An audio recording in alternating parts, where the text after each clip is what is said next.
Changer de vie ne se résume pas à changer ses circonstances. Cela exige un changement de mentalité, une transformation intérieure. Le véritable changement durable commence dans le cœur et l'esprit, influençant notre perception du monde et notre réaction face à ces défis. Un état d'esprit positif peut être le catalyseur d'une vie pleine de joie, de paix et de sens. Il ne s'agit pas d'ignorer les difficultés, mais de les affronter avec foi et résilience. Entreprendre ce voyage de changement intérieur peut mener à une existence plus riche et plus épanouissante. Le vrai bonheur est un travail intérieur, issu d'un état d'esprit positif et rempli de foi.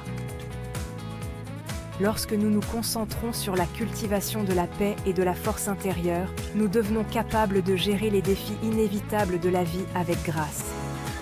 Cette perspective positive nous permet de surmonter les obstacles et de vivre une vie pleine de sens et de joie. La pensée négative peut être un piège dangereux, menant à une spirale infernale de désespoir et de découragement. Lorsque nous laissons les pensées négatives s'enraciner, elles peuvent rapidement se propager et affecter tous les aspects de notre vie. Ces pensées peuvent déformer notre perception de la réalité, nous faisant croire que nous sommes incapables, indignes ou destinés à l'échec.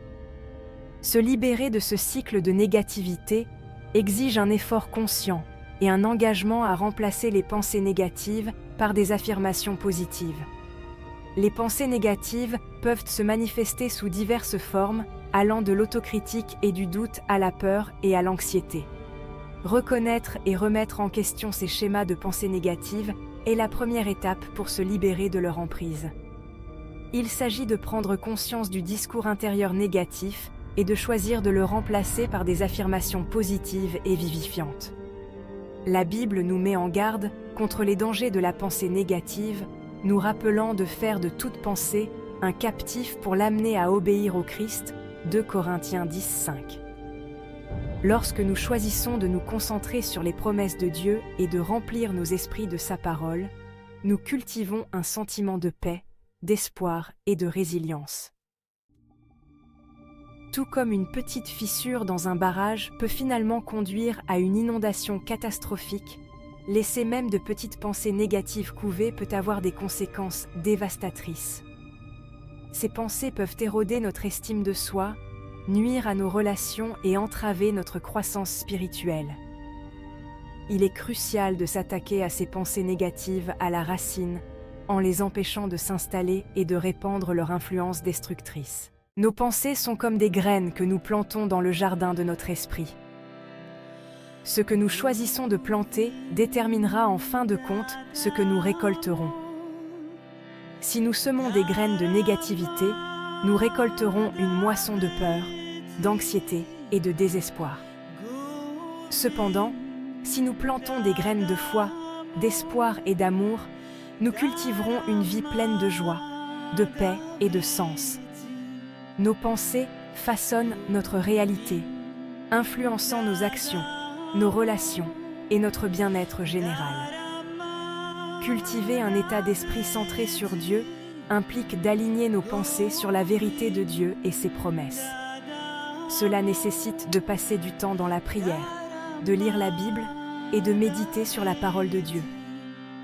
En nous immergeant dans la présence de Dieu, nos pensées commencent à se transformer et nous développons une nouvelle perspective sur la vie. Nous commençons à nous voir comme Dieu nous voit, aimés, pardonnés et habilités à vivre une vie pleine de sens.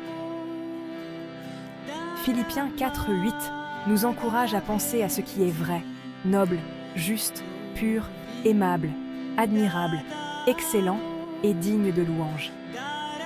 En concentrant nos pensées sur ces qualités positives, nous créons un environnement mental propice à la croissance spirituelle et au bien-être émotionnel. En cultivant un état d'esprit centré sur Dieu, nous créons une base pour une vie pleine de sens, de joie et de paix durable. 4e partie. Gardez les portes de votre esprit. Le pouvoir de la positivité. 5e partie. Lâchez prise et laissez Dieu agir. Un chemin vers la transformation. 6e partie. Un esprit renouvelé, une vie renouvelée.